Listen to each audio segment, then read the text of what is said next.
effectivement, donc je suis français puisque je suis né en France, dans un milieu culturel assez multiple, puisque j'ai des grands-parents russes, géorgiens, français.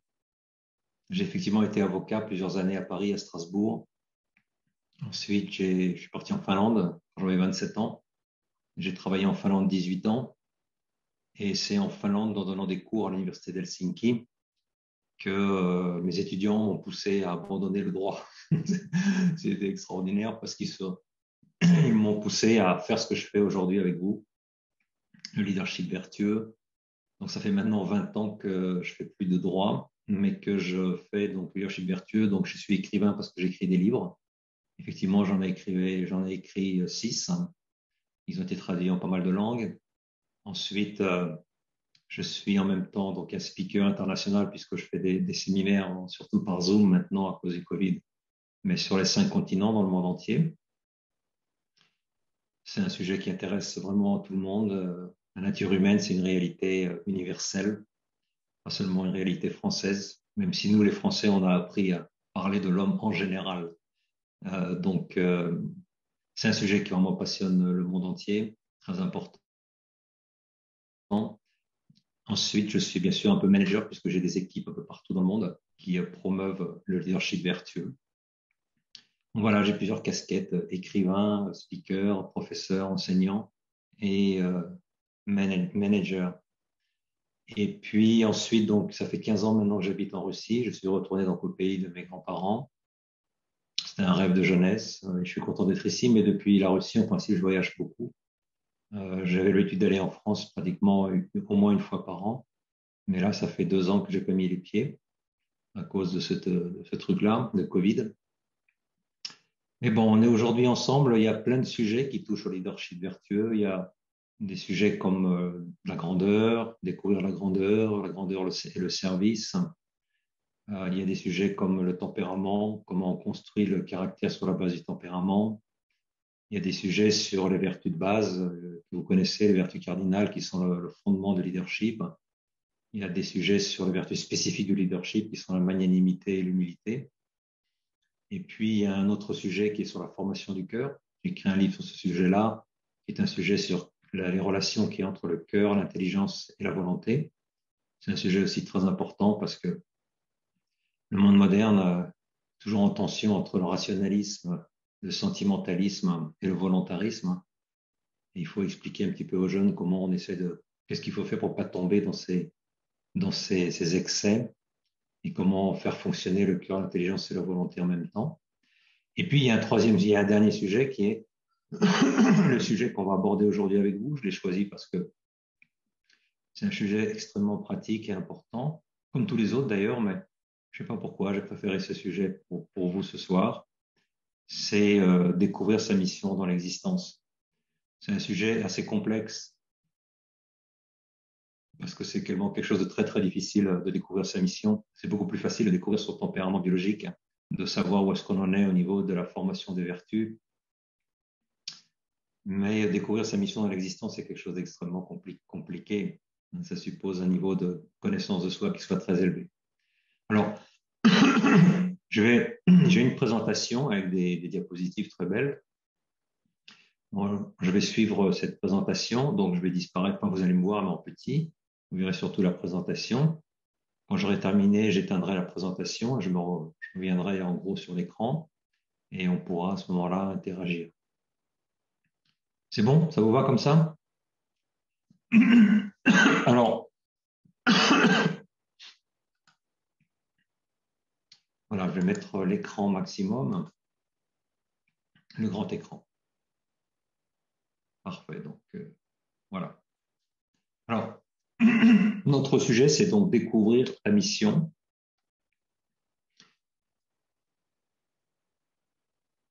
Alors, une chose importante, d'abord, je vais vous parler un petit peu de ce qu'est la mission et ensuite on verra comment est-ce qu'on la développe d'une manière pratique. Mais avant, il faut parler un petit peu de ce que c'est et pourquoi c'est un sujet important dans notre existence. L'idée de base, c'est que ma mission est ma contribution spécifique au bien commun de l'humanité. C'est-à-dire que ta mission, la mission que tu découvres dans ton existence, elle est vraiment spécifique, c'est-à-dire que c'est vraiment ta mission à toi. C'est pas la mission d'un autre. C'est une mission qui est liée à tes talents, à la connaissance que tu as de toi-même et surtout à la spécificité de ton existence.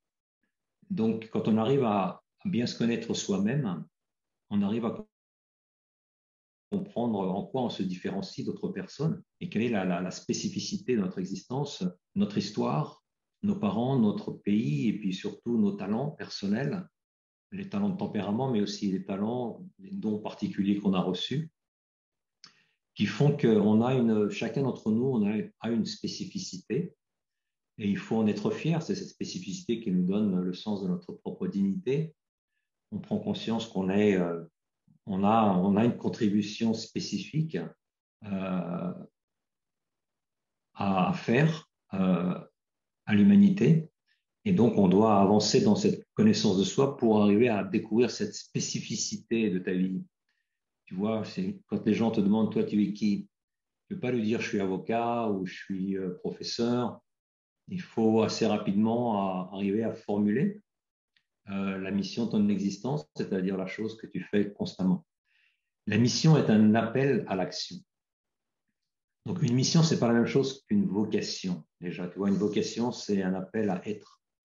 La vocation, c'est quelque chose de plus, je dirais, spirituel, plus religieux.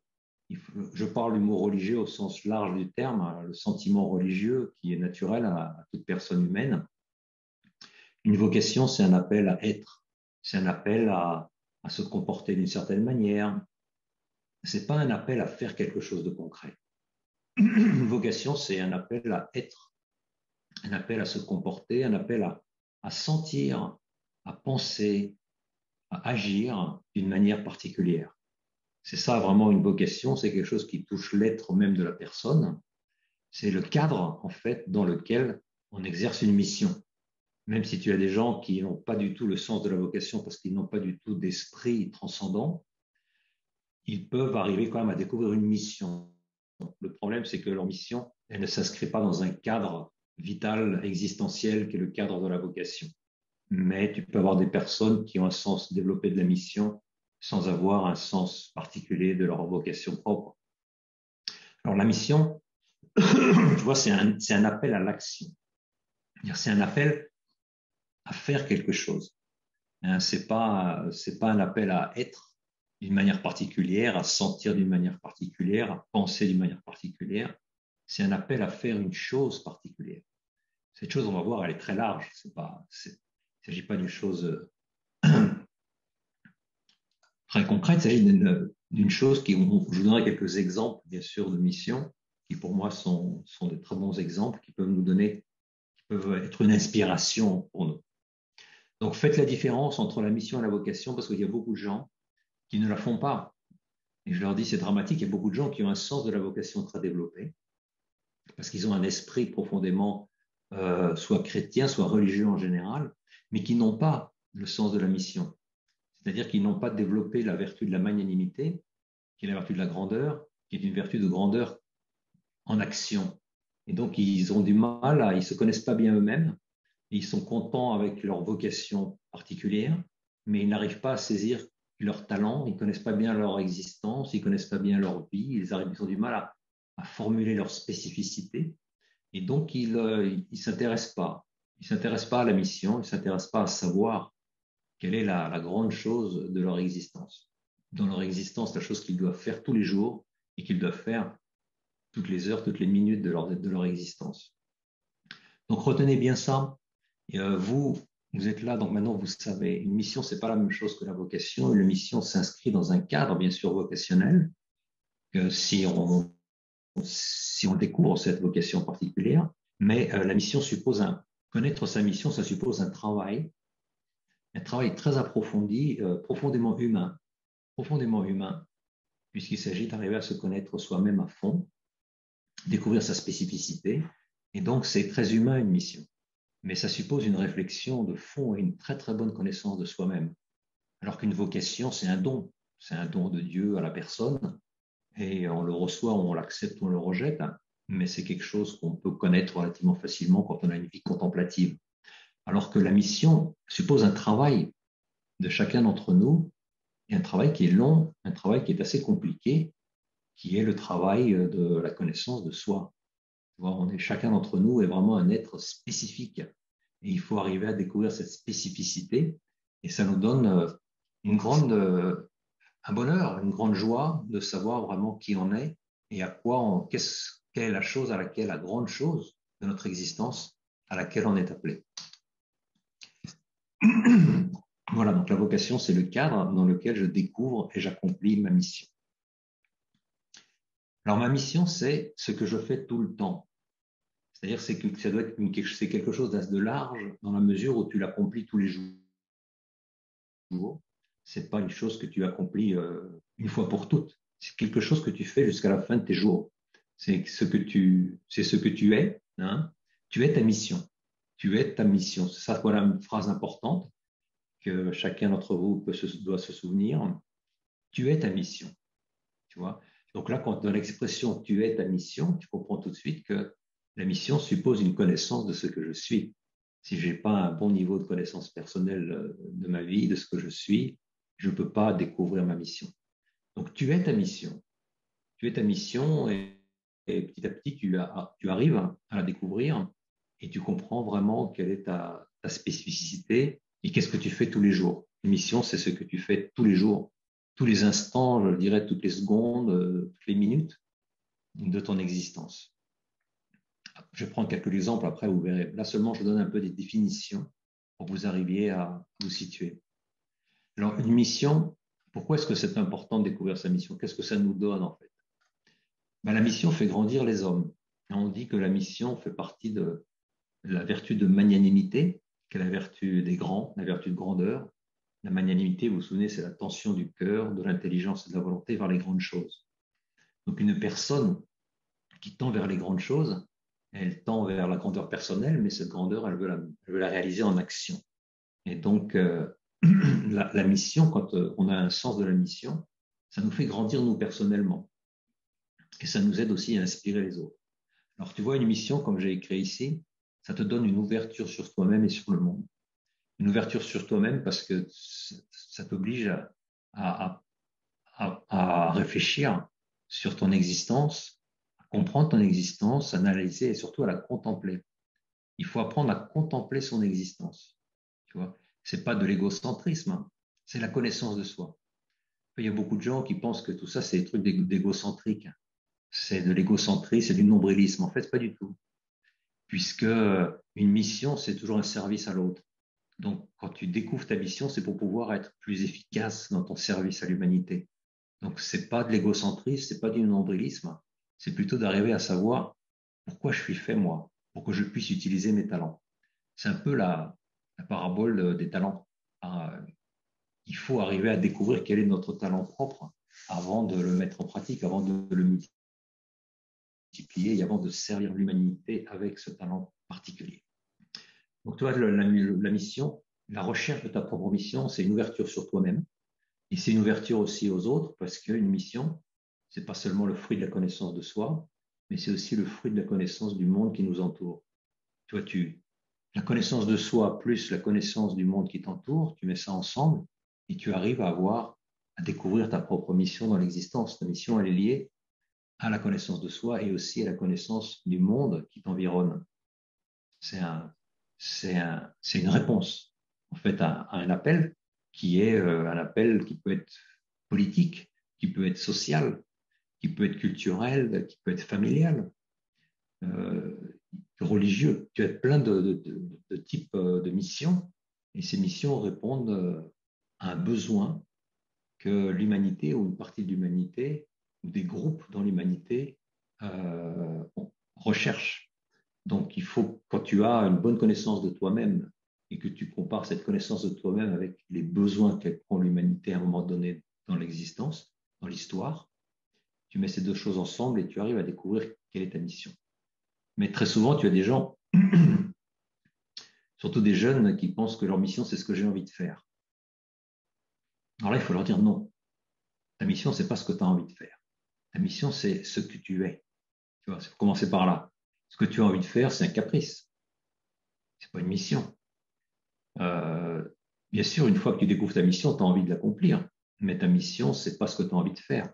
Ta mission, c'est qui tu es. Qui es-tu? D'où viens-tu? Quels sont tes talents?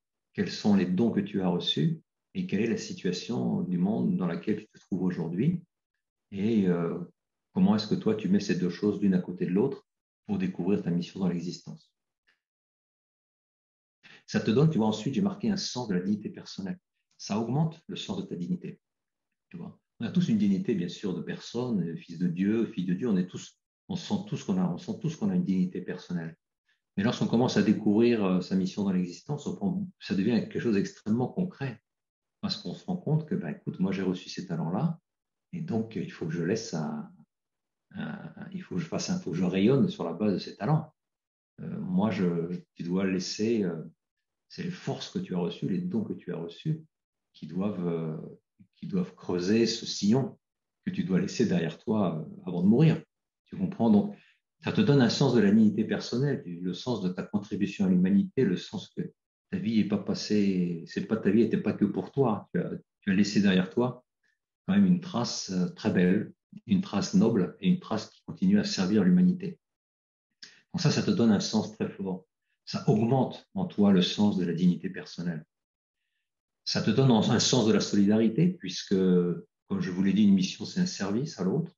C'est pas, ta mission, tu la découvres pour pouvoir servir les autres. Et c'est ça qui est vraiment le leadership, c'est la grandeur pour servir, c'est la grandeur pour grandir pour faire grandir les autres, ou grandir en faisant grandir les autres. Donc il y a un moment de solidarité très important dans la mission. C'est vraiment une mission, c'est un service à l'humanité que tu rends. Ensuite, j'ai mis focalisation parce que quand tu as compris quelle est ta mission, tu te focalises sur ta mission et tu essaies de tout faire dans l'existence des choses qui sont en relation avec cette mission, pas des choses qui sont en dehors de cette mission parce que tu te rends compte, moi, le grand truc de ma vie, c'est cette mission. Donc, je vais la découvrir et je vais avancer sur cette mission parce que c'est comme ça que je vais servir l'humanité. Donc, tu te focalises. Tu arrêtes de faire des choses qui n'ont plus aucun intérêt du point de vue de ta mission. Donc, tu te consacres à ta mission tous les jours. On verra, c'est large la mission, mais en même temps, c'est quelque chose d'assez précis. Ensuite, ça donne un sens à ton existence. Ça, c'est évident. Tu te rends compte pourquoi tu existes. Tu existes pour accomplir cette mission dans l'existence. Alors, il y a un grand philosophe russe que vous connaissez peut-être. Bon, il est quand même très connu dans les milieux intellectuels. C'est un philosophe russe qui a quitté la Russie pendant la Révolution. C'est un des pères du symbolisme russe. Et je cite cette phrase parce que Solzhenitsyn, que vous connaissez, Alexandre Solzhenitsyn, dans son livre Le chêne et le veau, qui est sa biographie spirituelle en fait, il cite cette phrase, il cite ces mots de Vyacheslav Ivanov. Il les cite parce que ils ont eu une importance dans son existence. Et Solzhenitsyn, c'est vraiment un gars qui avait un sens de la mission très développé. On verra plus tard quelle était sa propre mission. Mais il s'est inspiré surtout de Vyacheslav Ivanov pour découvrir vraiment que c'est quelque chose de très important qu'il ait une mission dans l'existence. Et Ivanov, il nous dit, il y a dans de nombreuses vies un sens mystique, mais peu sont ceux qui le saisissent correctement. Ce sens nous est souvent communiqué d'une manière chiffrée. Et nous, incapables de le déchiffrer, désespérons de voir à quel point notre vie est dépourvue de sens.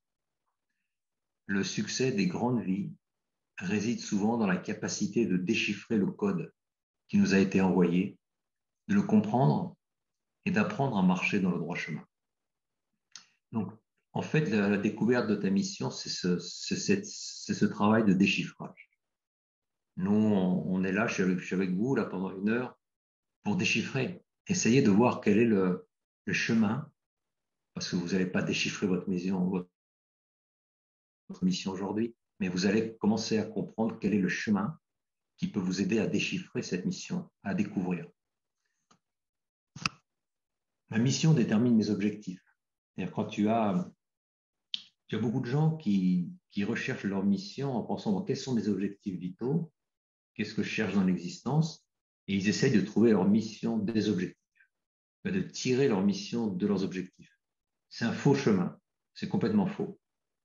D'abord, il faut que tu découvres ta mission, et ensuite, tu te fixes des objectifs qui t'aident à réaliser ta mission.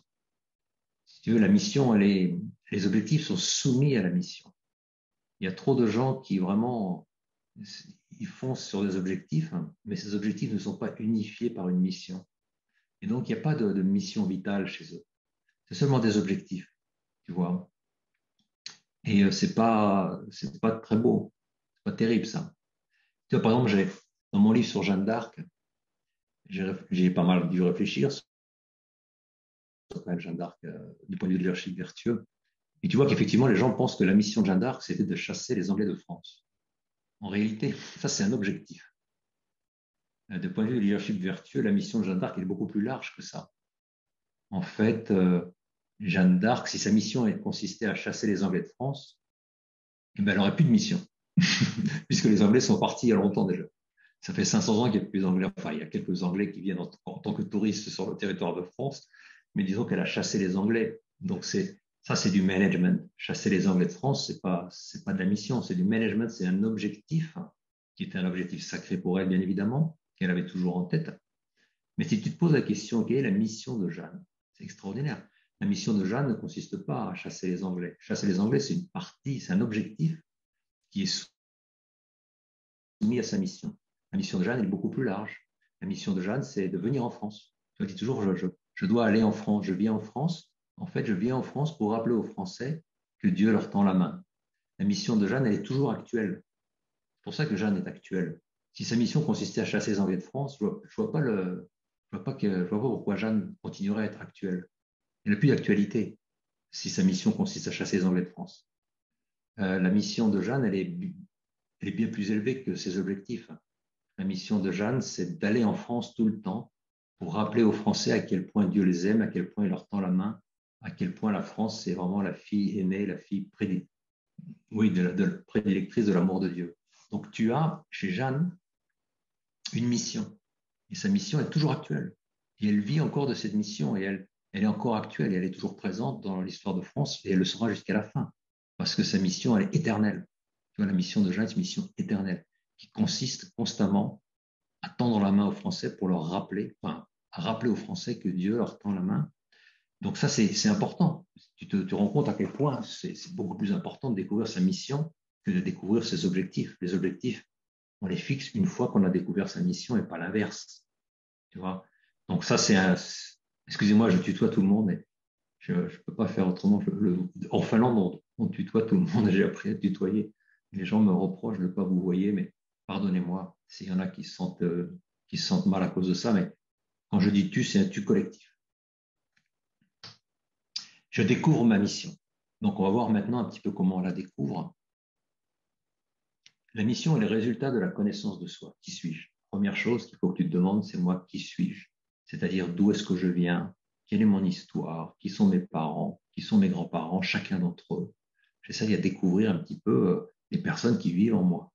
Il y a beaucoup de gens qui vivent en toi, que ce soit un père, une mère, une grand-mère, un grand-père, des amis, une amie, des gens qui t'ont inspiré, qui t'ont donné des choses, et tu te rends compte qu'ils vivent constamment en toi. Moi, quand je réfléchis un petit peu à mon histoire, je me rends compte que mes grands-parents, chacun d'entre eux vit entièrement en moi.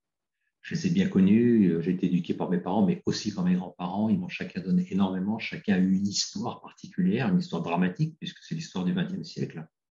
Une histoire avec beaucoup de sang, bien sûr, mais c'est une histoire que chacun continue de vivre dans ma propre existence. Et je pense que pour vous, c'est pareil. Si vous réfléchissez un petit peu à tous ces gens qui sont membres de votre famille, qui sont vivants ou qui sont morts, vous vous rendez bien compte à quel point chacun d'entre eux continue d'exister en vous et ce qu'il vous donne en tant que découverte de votre mission. Je raconte mon histoire. Il faut que tu racontes ton histoire. Il y a des gens qui disent, moi, j'aime pas raconter mon histoire, j'aime pas réfléchir sur ma vie, j'aime pas contempler. Il faut que tu contemples ta vie. Il faut que tu contemples toutes ces belles choses que tu as reçues. La magnanimité, c'est surtout un acte de remerciement. C'est de la gratitude, en fait. La magnanimité, c'est la vertu de la gratitude. C'est lorsqu'on se rend compte des choses qu'on a reçues et de la responsabilité qu'on a en fonction de ce qu'on a reçu. Donc, faire un effort pour essayer de se raconter à soi-même son histoire, c'est quelque chose de tout à fait noble. C'est très, très noble. Il ne faut pas penser qu'il s'agit d'un nombrilisme. Tu dois te raconter à toi d'abord ta propre histoire. C'est bon que tu te mettes un jour à écrire. Il ne s'agit pas d'écrire comme un historien raconte une histoire. Non, il s'agit de faire ce qu'on appelle une biographie spirituelle. Ce n'est pas la même chose. C'est-à-dire qu'il s'agit de contempler et de découvrir le sens de toutes ces belles choses qui te sont arrivées dans l'existence et de toutes ces personnes qui ont été autour de toi et qui t'ont donné des choses, qui ont développé ta personnalité, qui ont fait de toi ce que tu es aujourd'hui. Donc c'est quelque chose d'extrêmement noble, c'est pas du nombrilisme. Mais il faut faire cet effort. Alors il y en a qui savent bien écrire, il y en a qui savent pas bien écrire, mais ça n'a aucune importance. Tu n'écris pas ton histoire pour la publier. Tu peux la publier si tu en as envie et si les gens disent que c'est suffisamment publiable. Mais l'objectif de se raconter sa propre histoire, c'est pas de publier son histoire, c'est de se la raconter à soi-même, de la raconter à soi-même, de pouvoir la contempler et de pouvoir en tirer la substantifique moelle, comme on dit en français, la substantifique moelle de ton histoire jusqu'à présent, c'est quoi? Parce que c'est cette substantifique moelle qui va te dire qui tu es. Alors, tu racontes quoi? Donc, il faut faire un effort. De quoi tu parles? D'abord, bien sûr, des personnes qui ont laissé sur moi une trace indélébile, des personnes qui vivent en moi. Ça, il faut que tu fasses un effort de mémoire. Tu vois, on est des êtres qui te souviennent. Et pour découvrir sa mission, il faut avoir une bonne mémoire. Parce qu'il faut se souvenir des choses. Il faut se souvenir des personnes. Les personnes qu'on a aimées et celles avec lesquelles on a eu du mal dans l'existence. Mais c'est bien d'essayer de se rappeler ce que chacun a pu nous donner d'une manière spécifique, d'une manière particulière.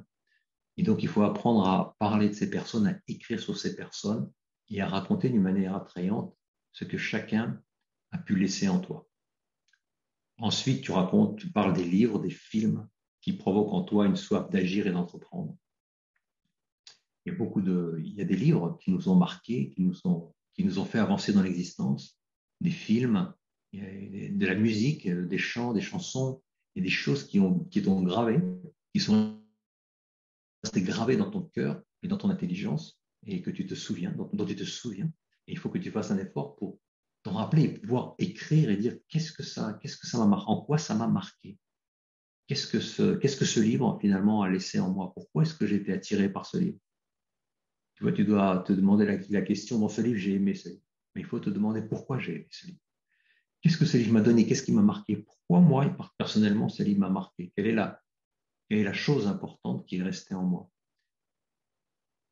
Tu vois, donc des films, des livres qui provoquent en toi une soif d'agir et d'entreprendre.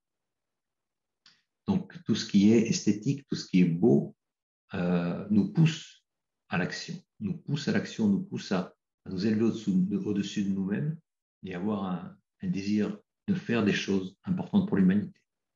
Tu nous parles aussi de tes talents. Alors, tes talents, il faut que tu les découvres. Tu as des talents qui sont liés au tempérament, bien évidemment, mais tu as des talents qui sont liés tout simplement aux dons naturels qu'on a reçus de la nature, qu'on a reçus de Dieu. Et là, il faut faire un effort pour être objectif, hein, et surtout pour ne pas tomber dans la fausse modestie, parce que si on n'arrive pas à découvrir ces talents, on ne va pas avancer dans l'existence. Donc, il faut se dire, chacun d'entre nous, on a des talents particuliers, et il faut arriver à les découvrir, ces talents. Et si on a du mal à les découvrir tout seul, il faut demander aux gens qui nous entourent, aux gens qui nous aiment, aux gens qui nous connaissent bien, mais quels sont mes talents? Tu vois, et ils peuvent te dire, ça, tu le fais super bien, ça, c'est génial, ça, c'est pas forcément toi, ça, c'est pas forcément très bien, ça, c'est pas vraiment le don que tu as. Donc, chacun d'entre nous doit être un petit peu préoccupé, d'une certaine manière, par découvrir son talent ou les talents qu'il a reçus pour pouvoir les multiplier et pour pouvoir savoir sur quoi baser sa mission. Les événements clés de mon existence. Il y a des événements importants dans l'existence qui t'ont profondément marqué et il faut que tu leur donnes un sens à ces événements. Il faut que tu leur donnes un sens. Tout a un sens et tous ces événements développent ta personnalité et font partie de ton histoire. Et ces événements sont, autant que les personnes qui t'ont entouré, sont les aspects de ta personnalité, les aspects de la connaissance de soi. Les décisions importantes que j'ai prises, dans ton existence, pourquoi tu as pris cette décision, qu'est-ce qui t'a poussé à prendre cette décision, les idées pour lesquelles je me sacrifie, donc bien connaître bien sûr ses valeurs, et aussi les idées pour lesquelles on se sacrifie. Je parle de mon pays, de sa grandeur, de sa misère, des choses que j'aime dans cette culture, des choses que j'aime pas, les choses que je veux dépasser, les choses contre lesquelles je voudrais lutter. Tout ça, ce sont des choses qu'il faut que sur lesquelles il faut que tu réfléchisses. Et il faut commencer par les écrire pour pouvoir les contempler. Et tu reviens dessus. C'est-à-dire que quand tu te racontes tout ça, tu commences un jour, tu prends un stylo, un papier ou ton ordinateur et tu commences à écrire ces choses-là, à te rappeler. Et tu commences à écrire, tu vois. Et puis tu reviens dessus. Et petit à petit, tu te rends compte qu'il y a des choses qui grossissent énormément, des parties qui grossissent énormément parce qu'il y a beaucoup de choses à dire et des choses que tu n'avais pas suffisamment contemplées auparavant. Et donc, tu les avais pas bien assimilées. Tu les avais pas bien assimilées, ces choses-là. Tu n'arrivais pas à comprendre vraiment leur sens. Et c'est en les contemplant, en les recontemplant avec le temps, avec la distance que donne le temps, que tu arrives à comprendre l'impact que ces choses ont eu dans ton existence. Et ça te donne une lumière. Ça te donne une lumière incroyable pour arriver à comprendre finalement qui tu es et où tu vas. Donc, faire cet effort, c'est important. Pour mon histoire, c'est pas seulement mon histoire, c'est aussi l'histoire des personnes qui vivent en moi, d'une manière ou d'une autre, car leur influence sur moi fut énorme. Ça, je vous l'ai déjà dit, très important, très très important de se rappeler des personnes qui ont eu une influence sur nous, qui nous ont inspirés, et d'essayer de savoir en quoi ils nous ont inspirés, quelle a été la contribution de chacune de ces personnes dans ma propre existence. Tu vois, quelle était la contribution de chacun dans ma propre existence. Moi, j'ai dû faire cet exercice, bien sûr, et quand j'ai écrit mon livre, Le chemin russe, un chemin russe, je parle beaucoup de l'importance de mes grands-parents et surtout, j'essaye de réfléchir sur ce que chacun d'entre eux a pu me donner et dans quelle mesure chacun d'entre eux continue à vivre dans ma propre existence. Vous pouvez faire la même chose, vous devez en fait faire la même chose. Et c'est là qu'il y en a beaucoup qui s'intéressent et ils commencent à poser des questions à leurs parents, à leurs grands-parents, et là, souvent, ils se rendent compte qu'ils connaissent rien, qu'ils ne connaissent rien sur leurs grands-parents. Leurs parents, ils n'arrivent même pas à se souvenir de choses importantes, des choses positives, et passer un petit peu sur les choses un peu négatives qu'ils ont pu avoir vécues dans leur vie familiale pour se concentrer sur les choses positives qui les ont marquées, qui peuvent les aider à les faire grandir encore aujourd'hui. Alors, mon histoire doit être dramatique, poétique, symbolique et courte. Dramatique, c'est-à-dire qu'il faut que je puisse y découvrir son thème majeur. Donc, quand tu commences à écrire, petit à petit, tu vois le matériel, ce que tu contemples commence à s'élargir. Mais l'important, c'est que tu arrives à découvrir le thème majeur. C'est-à-dire que ton histoire n'est pas une histoire linéaire, c'est plutôt une histoire circulaire. C'est-à-dire que tu vas te demander constamment tous ces événements, toutes ces personnes, tout ça, finalement, qu'est-ce qui réunit tout ça dans ma propre existence? Qu'est-ce qui fait que c'est un tout? Parce que ta mission, c'est quelques mots, en fait. Et donc, il faut que tu aies une capacité quand même d'abstraction. Une petite capacité d'abstraction pour arriver à quelques mots. Tu comprends, tu découvres toute ton existence, tu vois qu'elle est large, tu écris peut-être 50 pages ou 20 pages ou 100 pages, et tu dois te dire de toutes ces pages, il faut que j'arrive à tirer 4-5 mots, 4-5 mots qui me définissent et qui définissent la grande mission de mon existence. Donc, tu me diras, ça suppose quand même une capacité d'abstraction, c'est évident. Ça suppose une capacité quand même de poésie. Le poète, c'est vraiment l'abstraction pure et dure, c'est le symbolisme total. Donc, il faut avoir cette capacité de découvrir quel est le thème majeur de mon existence. Quels sont les mots-clés qu'il y a dans tout ça? Qu'est-ce qui unit toutes ces parties de ce que j'écris? Qu'est-ce qui unit tous ces paragraphes? Où est-ce que je vais avec tout ça? Je répète, tu n'écris pas comme un historien qui raconte des faits. Il faut que tu sois très subjectif. Il faut que tu sois extrêmement subjectif. Et si ton frère ou ta sœur qui a vécu les mêmes choses, avec les mêmes parents et les mêmes événements, eh ben, il ne va pas arriver, il ne va pas dépeindre les choses de la même manière. Pas du tout. Il faut que tu sois subjectif. L'historien, il est objectif. Toi, la chose, c'est que tu as vécu ces moments. Et tu les as vécus dans ton intériorité, dans ta subjectivité propre. Donc, l'idée, c'est d'arriver à découvrir ta subjectivité. Il ne s'agit pas de savoir si les faits tels que tu les racontes, ils sont vrais ou faux. Il s'agit de savoir comment toi, tu les as vécus. Parce que la manière dont tu te rappelles des choses est peut-être beaucoup plus importante de ce qui s'est passé en réalité. Ce qui s'est passé en réalité, très souvent, tu ne peux pas le savoir. Mais par contre, comment toi, subjectivement, tu as perçu cette réalité, oui, tu peux t'en souvenir. Et c'est cette subjectivité qui est très, très importante dans la mission. Parce qu'il s'agit de découvrir le sujet. Il ne s'agit pas de découvrir la réalité des événements. Qu'est-ce qui s'est passé? Il s'agit de savoir comment toi, tu as perçu tout ça. Parce que c'est ça ce que tu es. Tu vois? Donc, je répète, une personne qui a vécu avec les mêmes personnes, un frère ou une sœur qui a vécu les mêmes événements, il arrivera à dépeindre tout ça d'une manière très, très différente de toi. Parce que sa subjectivité est très, très différente. Donc, il ne s'agit pas, je répète, d'écrire un roman historique. Il s'agit d'écrire, de dépeindre ta propre subjectivité pour que toi, tu arrives à te contempler et à te connaître de l'intérieur. Je répète, ta subjectivité, c'est ça qui est important. Alors, poétique, c'est-à-dire qu'il faut être un peu poète pour saisir la grandeur des petites choses. Il y a plein de petites choses dans ton existence qui en fait ont une grande importance, qui sont très grandes et qui ont une influence sur toi. Et ça, donc, il ne faut pas s'arrêter seulement aux grands événements, aux grandes choses, aux grandes catastrophes, aux grands drames familiaux. Il faut essayer plutôt de découvrir un petit peu saisir la grandeur des petites choses et se rappeler des petites choses telles qu'elles t'ont influencé, telles qu'elles t'ont transformé. Ensuite, il faut qu'elles soient symboliques.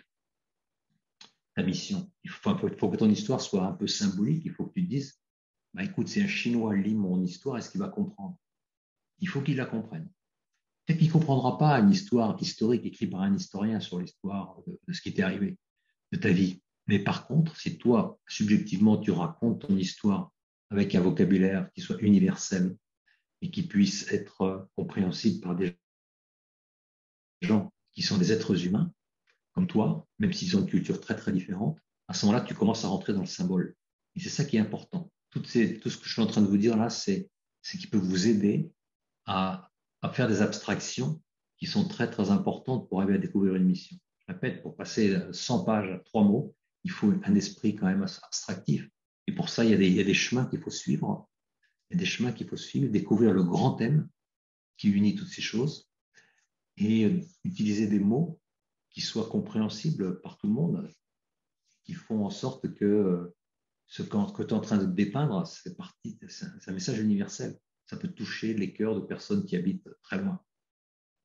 Et ensuite, il faut que ce soit relativement court. Je répète, ce n'est pas un roman historique, il faut que ce soit relativement court pour que je me concentre sur l'essentiel. Hein. Donc que tu puisses te concentrer sur l'essentiel et que tu reviennes à l'essentiel et que tu contemples cet essentiel. Il y a plein de choses dont tu te rendras compte dans ton histoire. Bon, ça mène à rien, ça m'a rien donné. Je vois pas vraiment le sens de tout ça. Je vois pas ce que ça me donne en termes de mission. Et par contre, tu as d'autres choses sur lesquelles tu dis, ça, c'était quand même important. Ça m'a donné énormément. Et là, il faut quand même que je contemple ça. Il faut que je l'assimile bien. Il faut que je réfléchisse. Il faut que j'en tire des conclusions. Donc, c'est toi qui vas choisir un petit peu ces événements et ces personnes en fonction de ce que tu ressens en termes de ce qu'elles ont pu t'apporter. Alors, on doit parler un petit peu du tempérament rapidement. Le tempérament, c'est aussi un don. C'est un don, il faut connaître son tempérament. Le mélancolique, c'est une personne qui est capable de briser le statu quo intellectuel qui t'environne et de forger quelques nouvelles idées. Si tu as un tempérament plutôt mélancolique, c'est-à-dire plutôt intériorisé, contemplatif,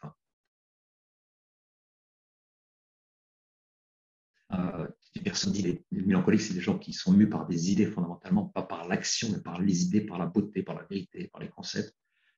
C'est ces artistes, en fait, ce sont les créateurs, tempérament vraiment biologique du créateur. Il faut que tu te dises, bon, moi, j'ai peut-être dans ma mission, il y a quelque chose d'important qui est là, c'est peut-être de briser quelques status quo intellectuels qui m'environnent, forger quelques nouvelles idées, forger des nouvelles conceptions, forger quelque chose de nouveau, produire quelque chose de nouveau, parce que le mélancolique, il a vraiment cette capacité naturelle de produire quelque chose de nouveau et de briser des manières de faire les choses ou des manières de penser qui sont pour lui inadéquates ou obsolètes. Si tu as un tempérament plutôt colérique, c'est-à-dire que si tu es orienté vers l'action de manière naturelle, de manager et colérique, tu es capable de lancer un projet important pour le bien de l'humanité sur la base de ces nouvelles idées. Le colérique, lui, ce n'est pas une personne d'idées, c'est une personne surtout de comment on fait avancer ces idées. Les organisations qu'on peut construire pour faire avancer des idées. C'est ça le colérique. Le colérique, c'est le management. Et donc, toi, tu peux dire, moi, j'ai un tempérament colérique, moi, j'ai un talent de colérique, j'ai un talent pour l'action. Et donc, je pourrais parfaitement me lancer dans la politique ou dans l'action en général, parce que ça, c'est quelque chose qui est propre à mon tempérament biologique. Donc, c'est un don, c'est une qualité que tu as reçue pour ça. C'est pas l'idée qui va te faire, c'est pas l'idée que toi tu vas découvrir. Ce que tu vas découvrir, c'est l'action pour faire avancer une idée. Le sanguin, c'est quelqu'un qui communique très bien avec les autres, c'est quelqu'un qui est intéressé par les autres, c'est quelqu'un qui vit de la communication avec les autres. Le sanguin, il est capable d'avoir un grand projet. Donc, si toi, tu as un tempérament sanguin, et tu sais que c'est un don que Dieu t'a donné, tu te dis, ben moi, mon talent va surtout consister, non pas à produire des idées, non pas à fonder des organisations, mais plutôt à rassembler des gens, à présenter tout ça d'une manière qui soit belle, qui soit attrayante, qui soit sympa. Donc tu es un rassembleur. Tu te dis, moi, j'ai un don de rassembleur. J'ai un don pour présenter des choses que je n'ai pas découvertes moi-même, mais que j'admire. Et j'ai un don pour en parler, un don pour les communiquer aux autres. C'est ça le don du sanguin. Ensuite, si tu as un tempérament flegmatique, tu es capable d'apporter à ce projet une dose importante de rationalité afin qu'il soit viable à long terme. Le flegmatique, c'est une personne qui est très scientifique. Il y a beaucoup d'ingénieurs parmi les flegmatiques. Ce sont des personnes dépassionnées. C'est des personnes très rationnelles. Je ne dis pas rationalistes, mais rationnelles. Tout ça sont des choses très belles et très importantes. Donc, c'est un don. Le don du flegmatisme, c'est le don de la rationalité, de la paix. C'est le don de l'absence de passion, je dirais. C'est l'aspect positif que ça représente, parce que ça a aussi des aspects un peu négatifs. Mais tu es capable d'apporter à ce projet une dose de rationalité qui est très importante, parce que un projet développé par des mélancoliques et des colériques et des sanguins, ça avance très vite au départ, mais s'il n'y a pas de rationalité dans ce projet, ça s'effondre, donc ça ne va pas tenir la route. Il faut une dose de rationalité, de systématisation des choses que tu lances pour que ça puisse vivre. Il faut qu'il y ait de la science dedans, il faut qu'il y ait de la rationalité, et ça, c'est surtout les flegmatiques qui l'apportent. Parce qu'eux, ils s'intéressent, c'est le long terme qui les intéresse, c'est pas la passion originelle qui est importante chez eux, c'est comment est-ce que ça se maintient dans le temps, même quand la passion diminue. Voilà. Quand la passion diminue, qu'est-ce qu'on fait pour que les choses se maintiennent? Et là, les flegmatiques sont extrêmement importants, parce que là, ils sont super rationnels, ils demandent des systèmes, ils essaient de faire vivre le système par lui-même. Et ça, on a vraiment besoin de flegmatique. Donc, si toi, tu as un tempérament flegmatique, il faut que tu te dises, le flegmatisme, c'est un don. C'est un don. Comme tous les tempéraments, chaque tempérament, c'est vraiment un don. Et donc, il ne suffit pas de se dire, ah, attends, moi, je suis flegmatique, donc c'est sympa, je suis plutôt un homme de science ou une femme de science. Non. Il faut que tu te dises, attends, c'est pas seulement ça, c'est que le flegmatisme pousse dans une certaine direction en termes de ma mission personnelle. Mon talent. Là, tu as un talent personnel. Et là, il faut vraiment demander aux gens quel est mon talent. Et pour ça, bon, les jeunes et les très jeunes, ils ont du mal à connaître vraiment leur talent parce qu'ils n'ont pas suffisamment expérimenté. Dans la vie, pour connaître bien son talent, il faut faire plein de choses. Faire plein de choses.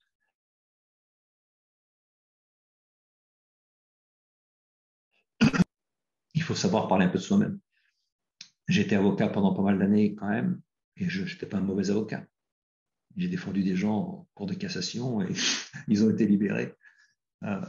Ils ont été libérés. Donc, je veux dire que je ne suis pas vraiment un mauvais avocat. Mais quand j'ai commencé à enseigner leadership vertueux, mes étudiants, c'est le feedback naturel, c'est le retour, comme on dit en français. des gens qui t'écoutent, qui te disent, bah, écoute Alex, tu devrais peut-être abandonner tout ça pour te dédier au leadership vertueux, ce que tu es en train de nous enseigner en fait maintenant. Donc, il faut écouter les gens.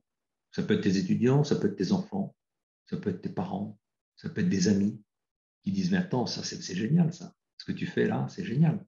Tu n'as pas beaucoup de gens qui savent le faire aussi bien que toi. Donc, pourquoi est-ce que tu ne t'orienterais pas là-dessus? Donc, il faut écouter les gens. Tu vois, son talent, pour arriver à bien connaître son talent, il faut bien sûr expérimenter des voies nouvelles. Il faut faire des choses nouvelles dans l'existence. Il ne faut pas avoir peur de faire des choses nouvelles. Et écouter un petit peu ce que les gens nous disent sur comment on réalise tout ça. Ensuite, quel est le défi d'ordre culturel ou social auquel je réponds par mes actions avec passion et détermination? Donc, une fois que tu te connais bien toi-même, il faut que tu te demandes quel est le défi. Quel est le défi social, familial, culturel, en face duquel je me trouve et qui me concerne personnellement et auquel je veux répondre par mes actions avec passion et détermination. Donc, tu vois, c'est une fois que tu arrives à découvrir ta personnalité, qui tu es, ensuite tu analyses, tu te rends compte un petit peu qu'est-ce qui se passe dans le monde, qu'est-ce qui se passe dans ton environnement, qui te pousse à l'action. Tu te dis, bon, quelle est la relation qu'il y a entre ce que je suis, moi, et ce qui se passe dans le monde. Et tu mets ces deux choses ensemble et tu essaies de voir, et ben, essayer d'arriver à trouver une mission là-dedans. Alors, ta mission doit être large ma mission doit être large pour que je puisse l'accomplir de différentes manières. Bon, c'est pas un objectif, une mission, c'est quelque chose d'assez large, mais il faut qu'elle soit précise suffisamment pour que je m'en souvienne toujours. Si toi, on te demande quelle est ta mission et qu'il te faut 3 heures pour réfléchir, c'est pas bon. Il faut que tu te dises ma mission, il faut que je puisse en parler facilement, il faut qu'elle me vienne tout de suite à l'esprit, il faut que je sache ce que c'est, tu vois. Donc voilà, maintenant on va prendre des exemples de missions et vous allez voir un petit peu comment on arrive à ça. Alors regardez, Solzhenitsyn, lui disait toujours, je voulais être la mémoire d'un peuple victime d'une indicible tragédie. Le mot-clé ici, c'est mémoire. Et comment Solzhenitsyn a découvert sa mission dans l'existence? Lorsqu'il était au Goulag, il écrivait. Il pensait qu'il écrivait pas trop mal, et donc il écrivait des poèmes, parce qu'il ne pouvait pas écrire autre chose que des poèmes, puisqu'il n'avait pas de stylo, il n'avait pas de papier. Donc il écrivait des poèmes dans sa tête, et c'était la seule manière pour lui d'écrire, sinon il oublierait ce qu'il écrivait dans sa tête. Donc il écrivait des poèmes. Et ses compagnons des camps de concentration savaient qu'il écrivait des poèmes dans sa tête. Et souvent, ils lui demandaient, écoute, lis-nous ton poème. Et effectivement, Solzhenitsyn, il leur lisait ses poèmes. Et les gars, ses compagnons, ils disaient, mais écoute, c'est génial, tu es vraiment un talent d'écrivain, il faut que tu écrives. Et quand tu sortiras du goulag, il faudra que tu écrives. Et Solzhenitsyn, il se dit, ben voilà, écoute, moi j'ai un talent d'écrivain, je suis là pour écrire. Mais qu'est-ce que je vais écrire? Et ben, il se dit, ben, moi je vais écrire tout ce qui se passe. Il se passe des choses terribles. C'est vraiment l'horreur, c'est la mort, c'est le sang, c'est des millions de personnes, des dizaines de millions de personnes qui souffrent et qui meurent, et sans que personne parle de ces personnes-là. Et donc, je vais écrire pour raconter toute cette histoire, et l'histoire non pas en général, mais l'histoire de chacune de ces personnes. Il interroge les personnes, et il interroge tous les gens qu'il connaît, qui sont passés par les camps. Il écrit sur toutes ces personnes, et il rassemble toute cette documentation pour devenir la mémoire. Et il a une mémoire tout le temps, tu vois, tout le temps. C'est-à-dire qu'une fois qu'il sort du camp, il n'est que la mémoire de ces personnes. Et c'est là que vient la force, un type comme Solzhenitsyn. Quand il était en Occident, il ne s'est jamais laissé bouffer, comme on dit, par les Occidentaux, tout simplement parce qu'il avait toujours conscience qu'il est ces personnes, il est représentant de cette personne. Il est la mémoire de ces dizaines de millions de personnes qui sont mortes dans l'oubli. Et donc, il a toujours conscience qu'il n'est pas lui-même. Il est 10 millions de personnes, il est 20 millions, il est 50 millions de personnes. Donc, tu vois la force que te donne de la formulation de ta mission, être une mémoire. Et donc, il écrit tout le temps, il n'arrête pas d'écrire pour laisser ce monument historique qui est la mémoire d'un peuple, pour que personne n'oublie ce qui s'est passé, pas seulement l'horreur du bolchevisme, mais aussi la grandeur de bien des gens dans cette horreur. Donc, il a vécu sa mission jusqu'au bout et il l'a découverte de cette manière-là, quand il a découvert qu'il avait un talent d'écrivain, il a découvert la situation dans laquelle il se trouvait et il s'est dit, ben moi je ne peux pas me taire, il faut que je parle. C'est devenu la substance de son existence. Il n'a pas perdu une seule seconde pour réfléchir, pour écrire, pour demander, pour faire des enquêtes. Il n'a pas perdu une seule seconde. Ensuite, pense un peu à Jérôme le Jeune. Voilà, vous me direz, on parle de types quand même impressionnants, c'est vrai, de femmes impressionnantes, mais on est tous des gens impressionnants. Chacun d'entre nous est impressionnant. Ce qu'il faut, c'est arriver à découvrir un peu c'est quoi, en quoi je suis impressionnant. Alors Jérôme, je l'ai connu, c'est un ami à moi, vous le connaissez tous, c'est un Français. Il est mort en 92, je crois. Il est mort le jour de Pâques, le dimanche de Pâques. Jérôme, c'est le grand scientifique mondial qui a découvert les causes du syndrome de Down, c'est la trisomie 21. Et tu vois, Jérôme, c'est un flegmatique, hein, comme bien des scientifiques. C'est un grand flegmatique, il est extrêmement calme, dépassionné.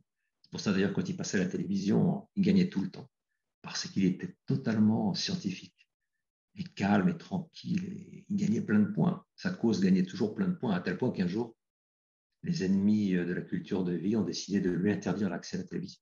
Tout simplement parce qu'il était trop bon, quoi. Trop bon parce qu'il savait utiliser son flegmatisme pour faire passer sa science.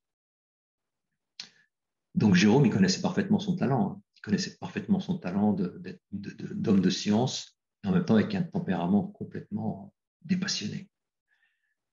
Et Jérôme disait toujours, ma mission, c'est ça, c'est de défendre la vérité scientifique et la grande vérité morale qui en découle. Donc la vérité scientifique, ça veut dire quoi ça? Et que Jérôme, c'est pas un prédicateur. Il va te parler du sens de l'existence, qui va te parler de la beauté de la vie humaine, d'un point de vue métaphysique ou spirituel ou religieux. Jérôme, c'est un scientifique. Et il parle en tant que scientifique. Il a assisté à plein de ses conférences. Je l'ai invité en Finlande même un jour. Il est venu. Il a fait une conférence vraiment extraordinaire à Stockholm et à Helsinki. C'était 5 ans avant sa mort, où il expliquait le développement de la vie depuis le départ. Et c'était complètement scientifique. Et donc, lui, ce qu'il voulait toujours, c'était rappeler une vérité scientifique. C'est pour ça qu'il était haï. S'il voulait seulement rappeler une vérité morale ou théologique, il n'aurait pas été haï comme il a été haï.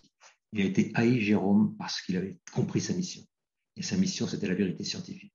Donc, expliquer à l'humanité ce qu'est un être humain depuis le moment de la conception d'un point de vue scientifique. Et lui, en tant que généticien, il le savait parfaitement. Et c'est pour ça qu'on lui en voulait. On lui en voulait, en fait, d'avoir un langage scientifique. Et lui, il comprenait parfaitement. On lui en voulait pour ça. Mais il savait parfaitement que c'est ça sa mission dans l'existence, parce qu'il est scientifique. Et donc, Jérôme, il s'en est tenu à ce langage scientifique. Et bien sûr, les conséquences morales de ce langage scientifique sont évidentes. Mais il était vraiment un scientifique qui criait au monde entier une vérité scientifique. C'est pour ça qu'il sera, à mon avis, jusqu'à la fin du monde, il restera le grand modèle de la culture de vie. Ce sera vraiment Jérôme le Jeune et il va être connu de plus en plus dans le monde, bien évidemment. J'ai eu la chance de connaître Jérôme, j'ai eu la chance de voyager avec lui plusieurs fois. C'est un être extraordinaire.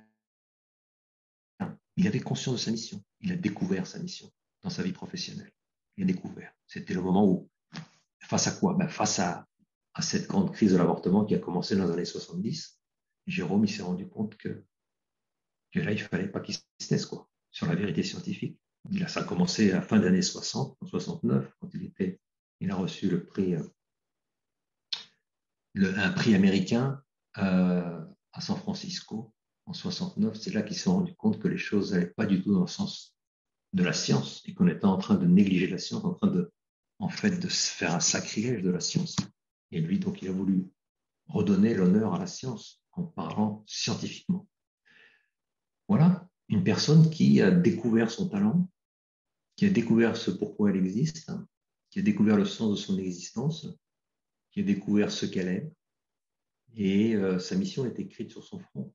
Je suis celui qui crie la vérité scientifique sur la vie humaine.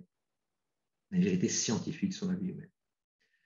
Faut arriver à découvrir ces mots, tu vois, faut arriver à découvrir ces mots. Et il s'en tenait à ça. C'est-à-dire que Jérôme, chaque fois qu'il y a une conférence, c'est toujours la vérité scientifique.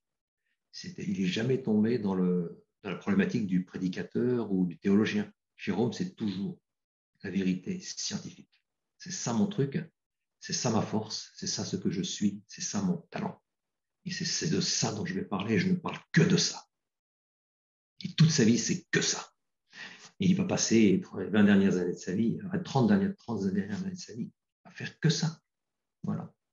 Ensuite, tu as l'exemple de Mère Teresa. Mère Teresa, tu vois, c'est être une mère pour les plus pauvres des pauvres de la terre. Teresa, elle s'est dit, moi, je suis une mère. Et c'est pour ça qu'on l'appelle Mère Teresa. Elle est mère. C'est-à-dire que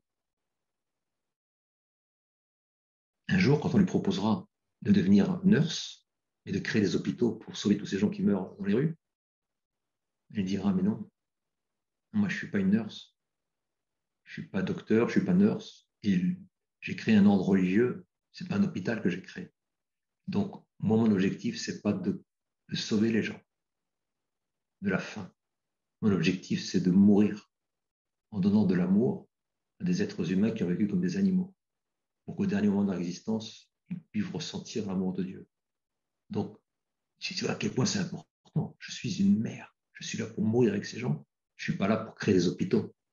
Et on lui offrait des dizaines de millions de dollars pour qu'elle cesse d'être une mère et qu'elle devienne une nurse qui fonde des hôpitaux un peu partout. Mais elle, c'est pas moi ça. Moi, je ne suis pas un businessman, je ne suis pas médecin, je ne suis pas là pour créer des hôpitaux. Je ne suis pas là pour guérir les gens physiquement. Je suis là pour une guérison spirituelle. Mais pour arriver à saisir ça, il faut avoir un sens de la mission. Il faut comprendre qui tu es, qui je suis. Tu comprends? Et être une mère, pour elle, bah, c'est ça ce que ça voulait dire. Donc ces personnes, tu vois, ils ont découvert leur mission particulière. Et ils ont pu la vivre jusqu'au bout. Et elle est suffisamment large, cette mission, tu vois. Une mémoire, une vérité scientifique, être une mère. C'est quelque chose de très large. Mais en même temps, c'est quelque chose de très précis. C'est-à-dire que tu t'en souviens toujours. C'est large dans la mesure où tu peux être une mémoire tout le jour, pendant toute la journée, du matin au soir. Tu peux crier la vérité scientifique du matin au soir. Et tu peux être une mère du matin au soir. Tu vois, s'il n'y a pas des moments dans l'existence où tu es mère, où tu cries la vérité scientifique, où tu es mémoire, c'est tout le temps. Tu n'es que ça. C'est ça ton truc. C'est ça le sillon que tu laisses derrière toi. Mais en même temps, c'est clair et c'est précis. Et donc, tu n'oublies pas. Je suis une mémoire. Je suis une vérité scientifique. Je suis une mère. Tu vois? Donc, il y a une précision dans les termes qui est impressionnante. Mais en même temps, c'est large. La mission est large de telle sorte que tu puisses la pratiquer d'une manière constante. Et puis, une dernière chose, dans quelle mesure, en accomplissant la mission de mon organisation, j'accomplis ma mission personnelle? Donc, souvent, dans les organisations dans lesquelles on travaille, il y a une mission. Et on doit se demander, bon, écoute, ma mission personnelle est plus importante que la mission d'organisation dans laquelle je travaille. Donc, ce qui est important, c'est de savoir comment est-ce que j'utilise la mission d'organisation dans laquelle je travaille pour réaliser ma mission personnelle. Donc, la chose clé, c'est jamais oublier que c'est bien qu'il y ait des organisations qui aient une mission, c'est très important. Mais toi, tu dois te demander, qu'est-ce que je fais dans cette organisation s'il n'y a aucune relation entre ma mission personnelle et la mission de cette organisation? Parce que ce qui est important, c'est ma vie, c'est la mission de ma mission personnelle. Et donc, il faut arriver à trouver ce lien qu'il y a entre ce qui est entre ta mission personnelle et la mission de l'organisation dans laquelle tu vis. Sinon, tu vas te dire, ça peut-être qu'il serait temps que je me retire de cette organisation parce que je ne réalise pas ma mission personnelle dans ce contexte. Ben, ça, c'est important de dire ça aux gens qui rejoignent des organisations en disant, écoute, d'accord, c'est une belle organisation, on regarde bien la mission de cette organisation, mais surtout demande-toi, ta mission personnelle, dans ce cadre, ça veut dire quoi? Voilà. Alors, moi, j'ai fini pour ma présentation. J'espère que c'est suffisamment clair pour vous. C'est un sujet, on dirait, c'est pas un sujet facile. Moi, ce que j'ai voulu faire aujourd'hui, c'est surtout vous donner des éléments pour que vous puissiez commencer à réfléchir. Ça va prendre du temps. Ça peut prendre 1 an, ça peut prendre 2 ans, ça peut prendre 3 ans, ça peut prendre 10 ans. Mais l'idée, c'est que vous-même, personnellement, vous compreniez quel est le chemin qu'il faut faire pour arriver à trouver une mission. Et si vous avez un esprit contemplatif, et si vous faites ce travail, je vous promets qu'assez rapidement, vous arriverez à découvrir votre mission et à la formuler. à la formuler de manière qui soit simple, qui soit claire et qui soit surtout très attrayante pour vous-même. Il faut trouver une formulation qui soit belle. Vous avez 3 exemples de missions, tu vois bien qu'elles sont très attrayantes. Et chacun d'entre nous peut arriver à découvrir une mission qui soit à ce niveau.